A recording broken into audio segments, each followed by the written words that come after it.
For weeks, people of my village had been hearing screams, calls for help, and crying coming from the depths of Blackmire Wood.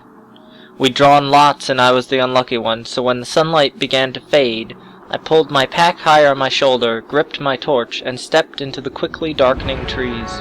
Blackmire smelled like something dead, and the air was thick with fog.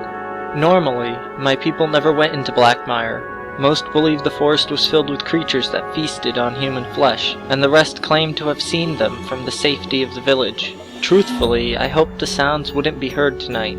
That way I could head back and sleep in my nice warm bed.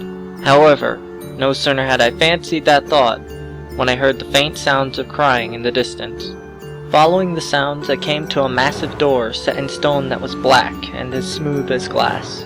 Pushing open the door, I found myself in a massive hollow tower with a set of stairs spiraling up into the darkness. I closed the door behind me and listened closely. The sounds were coming from the top of the tower, so I began to ascend the steps. I'm not sure how long I was climbing, but by the time I'd reached the top, I was breathing heavily. I pushed open the heavy trapdoor and climbed onto the top of the massive tower. It was empty. Not a single living thing sat in the cold wind on the top of the tower. The only thing up there was a small, peculiar book whose bright purple title, Things That Go Bump, stood out against the dark tower's glassy stone. I opened the book and began to read.